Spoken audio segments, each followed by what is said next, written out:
처음부터 끝까지 완전하게. 우리 인사 나눕시다. 제가 예수 그리스도께서 부활하셨습니다 라고 제가 인사하면 여러분은 참으로 부활하셨습니다 하면 됩니다. 예수 그리스도께서 부활하셨습니다. 참으로 부활하셨습니다. 이게 그리스도 정교회가 우리가 사순절 40일 동안 이렇게 막 권한 이렇게 하잖아요. 그리스도께서 부활하시고 나서 부활절 이후에 40일 동안 매일 인사를 하는데요. 제가 이번 NCCK 실행위원회 지금 우리가 NCCK 대표회장이 그리스도 정교회 주교거든요. 외국인입니다. 거기서 지난주에 화요일인가 갔더니만 예배된다면서 이렇게 한다고 해서 상당히 좋다, 우리도 해야지 이런 마음이 들었어요. 다시 한번 하겠습니다. 예수 그리스도께서 부활하셨습니다. 참으로 부활하셨습니다. 가정에서도 이렇게 할 수 있기를 바랍니다. 우리는 부활절 두 번째 주일에 오늘 요한계시록 첫 장을 읽게 되었습니다. 하나님께서 우리에게 주시는 은총들 중에서 가장 궁극적이고 미래적인 것이 뭐냐? 바로 계시입니다. 보여주는 겁니다. 우리를 텔레비전을 시청한다고 하지 않습니까? 보여주는 겁니다. 그럼 계시는 뭐냐? 사전적 의미로는 이렇습니다. 한번 읽어볼까요? 시작. 사람의 지혜로서 알 수 없는 진리를 하나님이 영광으로 알려주는 것. 이것이 계시입니다. 그리고 이 비슷한 용어로 묵시. 가톨릭에서는 요한 계시록 하지 않고 요한 묵시로 이렇게 이야기합니다. 묵시는 뭐냐? 한번 읽어보겠습니다. 시작. 말씀으로서가 아니라 하나님이 사람에게 만드시고 진리의 능력을 나타내어 부르니. 그래서 하나님께서 아주 궁극적이고 미래적인 것들을 계시, 묵시로 보여주는데, 그럼 우리가 이렇게 생각해 봐야 됩니다. 하나님이 왜 무엇을 보여주시려고 우리에게 계시를 묵시를 하시느냐? 레블레이션이라는 단어입니다. 이 말은 폭로라는 뜻입니다. 베일을 벗긴다라는 뜻입니다. 비밀을 벗긴다라는 뜻입니다.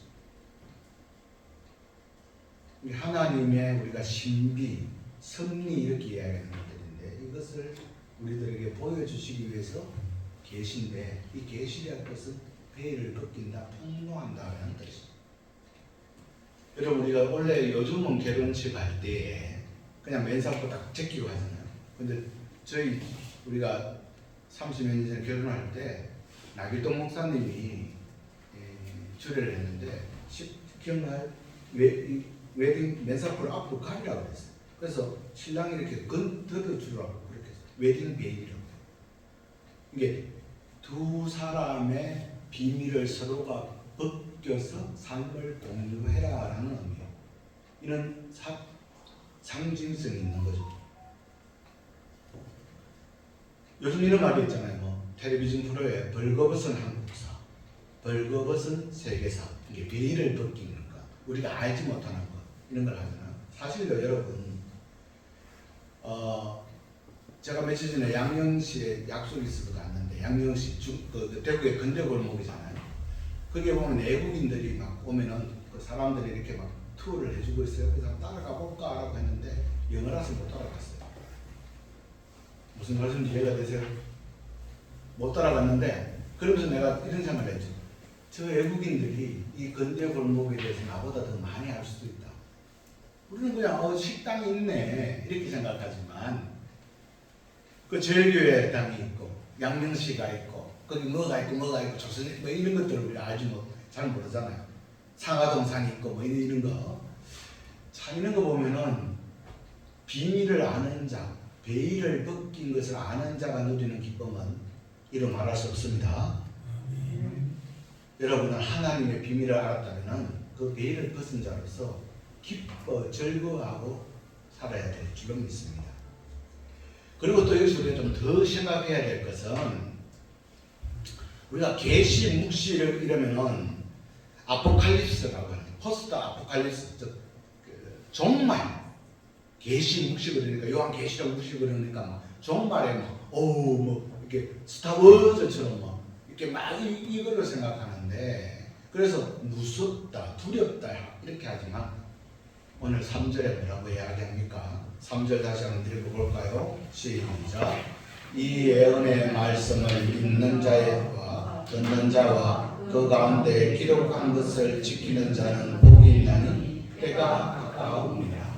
성도 여러분, 복이 은혜라는 거예요. 하나님의 비밀을 계시록을 통해서 묵시록을 통해서 우리가 베일을 벗겨주시니까 이 말씀을 처음부터 끝까지, 처음이자 끝까지 또는 지금까지 처음부터 끝까지 완전하게 지켜주시는 하나님의 비밀을 알아온 사람이니까 얼마나 너희들이 복되고 기쁘냐. 너는 은혜 받은 자다. 이 말씀입니다. 이 계시의 말씀을 듣고 지키는 자는 복이 있을 줄로 믿고 잘 듣고 행할 수 있기를 주님의 이름으로 권면합니다. 자, 오늘 지금 사도 요한이잖아요. 여러분, 사도 요한은 형제 요한과 안드레잖아요. 예수님의 친척이죠. 이모의 아들이잖아요. 이모의 아들들이잖아요. 살로메. 기억나세요? 예, 우리 이ገብ수 집사님은 잘 알 거예요. 그때 내가 물었을 때 나도 다 그렇게 하시더라고요. 샬롬네라고 이제 성경에 나와요. 그의 두 아들이 요한과 안드레예요. 예수님과 이게 마리아와의 여동생이 샬롬네 위에 수도 있죠. 밤모섬에 있어요. 유배당했어요. 그 요한이 어떤 사람이냐? 요한과 안드레가 우리가 좀 보면은 뭐 예수님 말씀 쭉 다르지만 예수님이 죽기 전에 예수님이 이제 예루살렘에서 가려가니까 드디어 뭐 우리가 뭐 혁명을 일으키는 것 같다 쫙 싶어가지고 예수님이 하나님의 나라가 이루어지면 자리를 하나 주소서라고 이야기했던 저는 오른편에 왼편하고 했던 것이 요한과 안드레예요. 그래서 시기와 질투를 받았고 또 사랑 예수님의 뭐또 친척 관계니까 아주 예수님의 무릎에 베고 자는 모습도 기록되어 있어요. 그런데 참 아이러니인데 예수님의 12제자 중에서 제일 먼저 순교당한 사람이 누군 줄 아세요? 안드레, 요한, 안드레거든요. 안드레가 누구한테 죽었어요? 로마 황제 아그리파 2세에게 처형을 당하거든요. 근데 예수님의 12제자 중에서 가장 마지막까지 남은 사람이 누구냐? 요한이. 형제, 문명 이런 말 한번 이야기해요.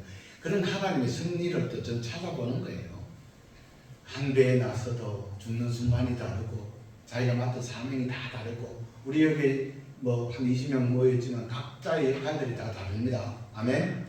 그러나 중요한 것은 그것을 감당하는 자예요. 여러분 교회에도 청소할 거 많고요. 주일날 우리 영육구 하나 누르고 들어와서 토요일날 청소도 좀 하고 하는 은혜도 누리시길 바랍니다. 기도도 와서 하세요. 아무도 없어도. 우리 집에 흠집한 한 개도 없거든요. 그러니까 와서 딱 누르고 들어와서 기도도 좀 하고 가시고. 이게 각자의 역할이 있어요. 근데 오늘 지금 요한이 밤모섬에 쫙 잡혔잖아요. 서기 96년경 그때는 도미티안 황제가 엄청난 박해를 하고 있을 때예요.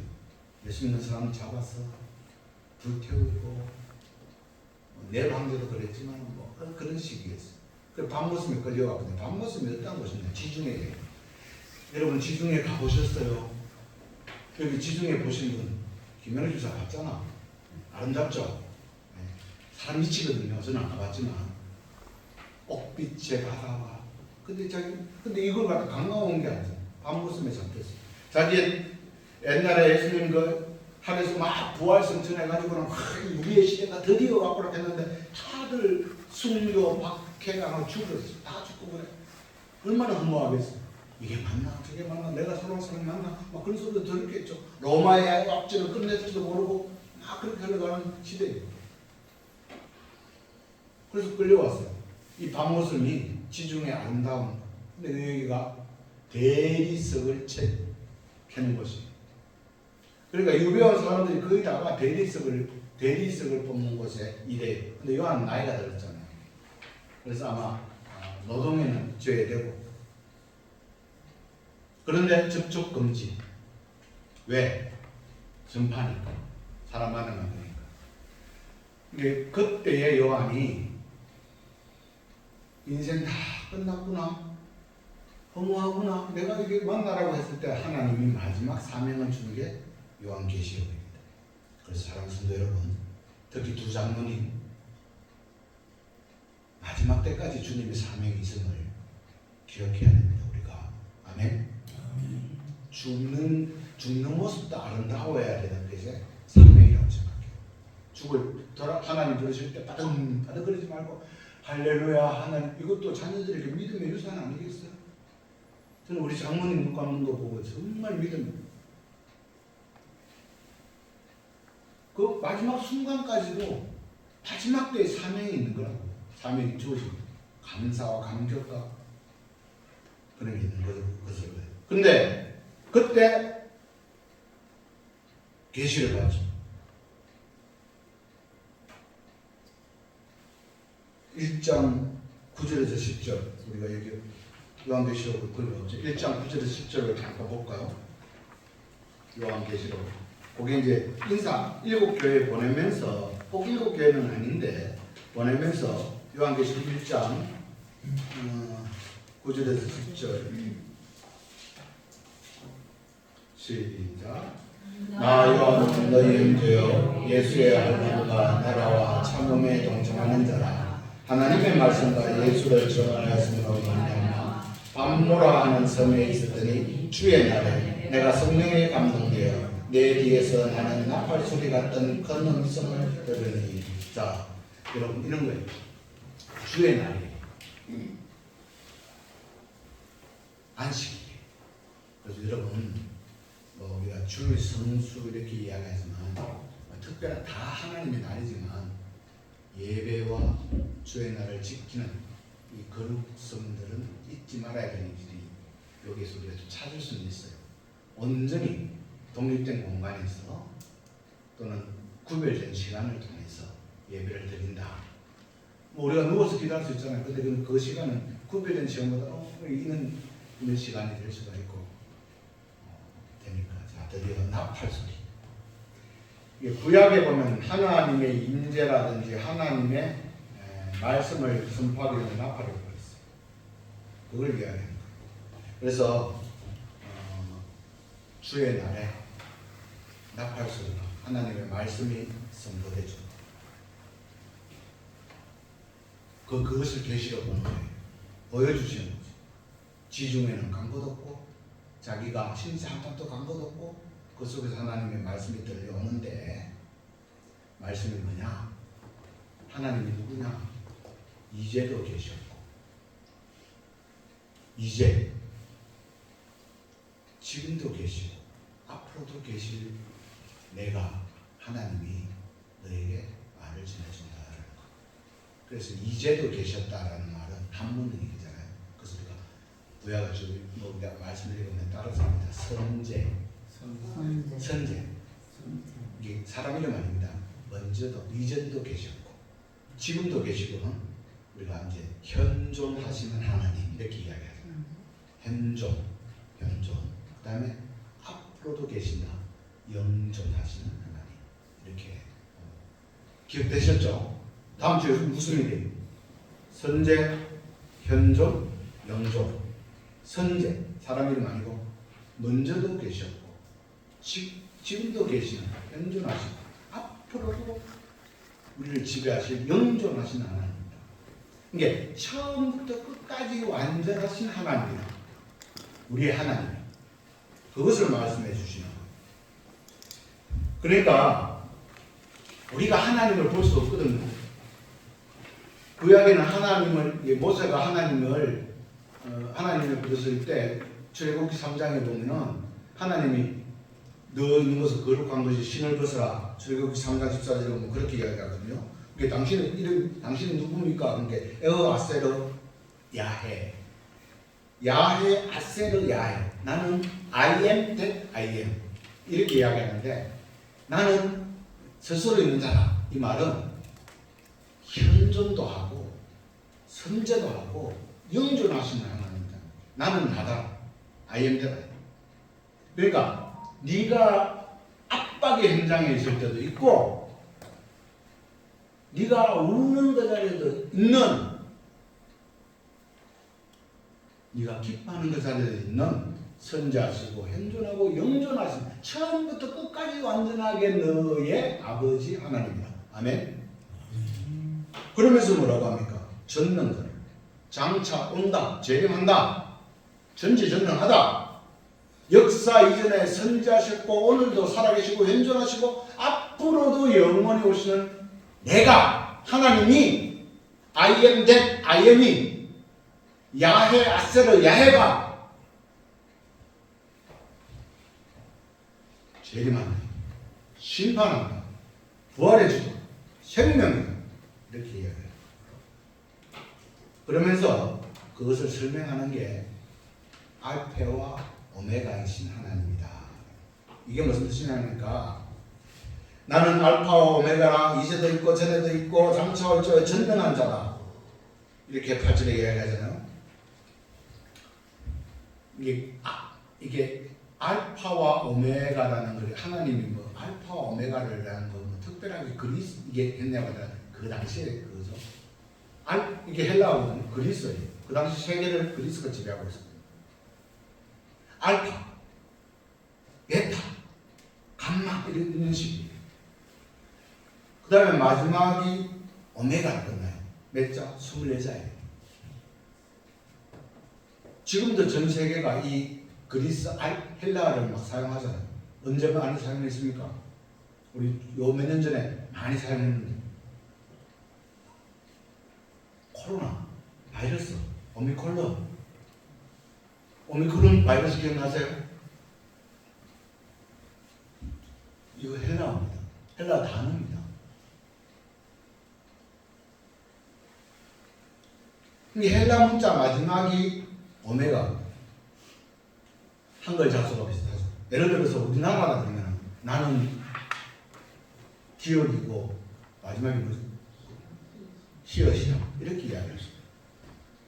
이게 자기의 나는 I am that 제가 지난주에 에고 에이미 예수님이 하나님이 자기의 정체성을 나는 어떠한 신분인가 우리가 보여 이게 직접 못 보여주고 하나님을 만나면 우리가 죽은 이게 하나님이 우리가 거룩하신 분을 만나면은 우리가 눈이 멀고 막 하니까 하나님 우리에게 보여주는데 자기 정체성을 드러내는데 내가 이렇다라고 이야기해 주시죠. 나는 알파와 오메가다.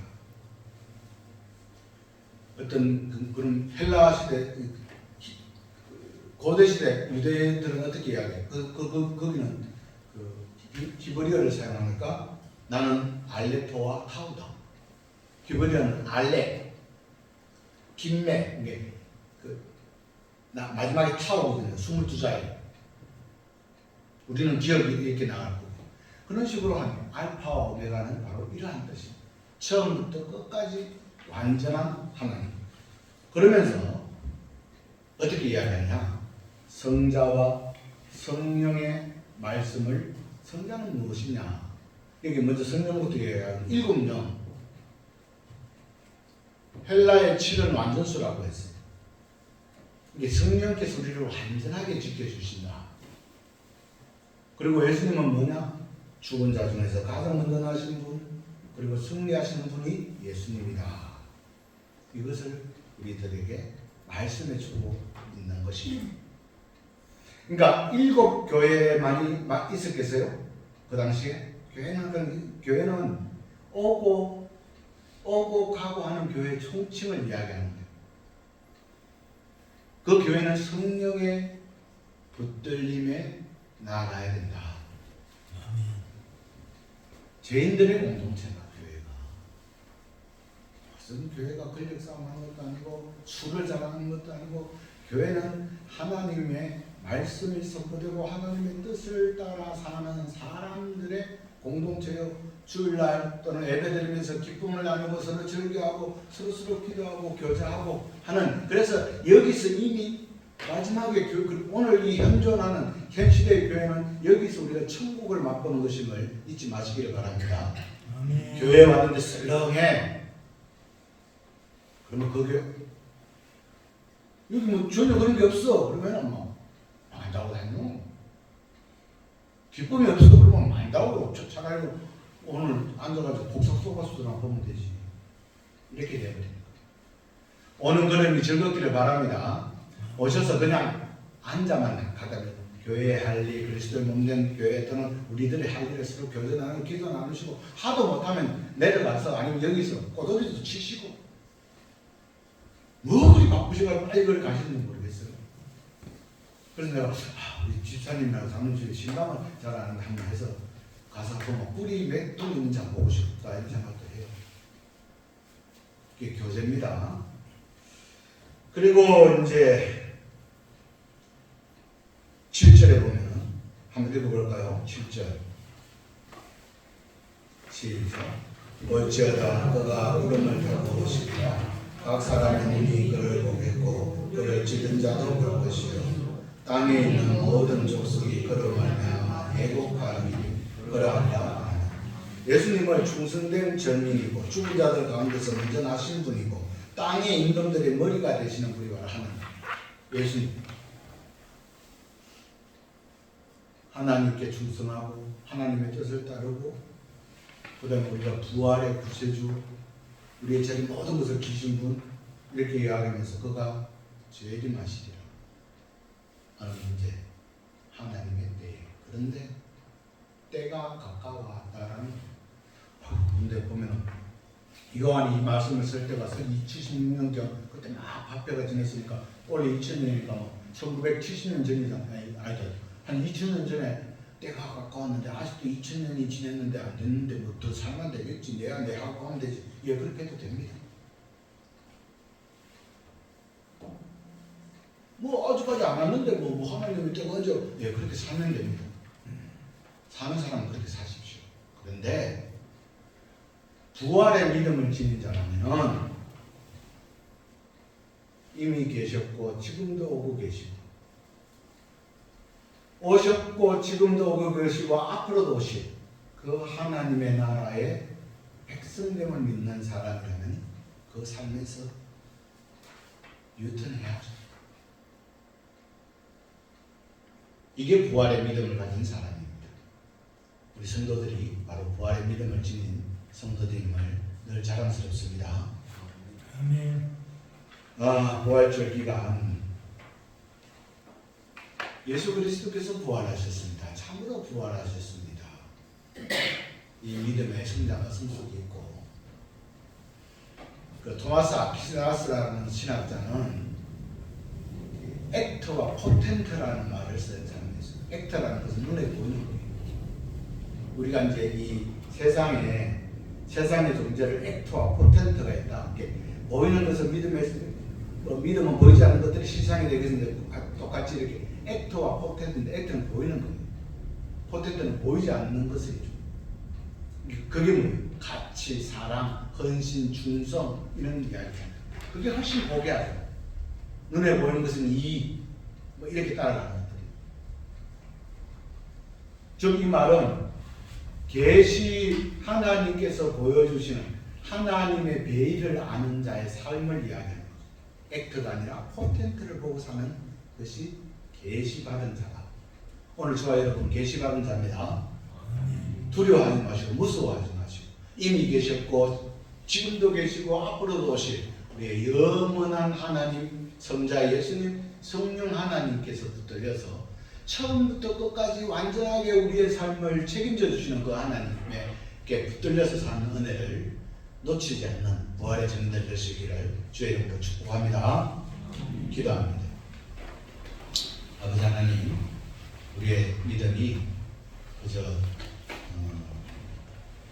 머릿속에 있지 않게 하시고 삶 속에서 드러나는 부활의 증인들 될 수 있도록 축복하여 주옵소서. 예수님 이름으로 기도드립니다. 아멘.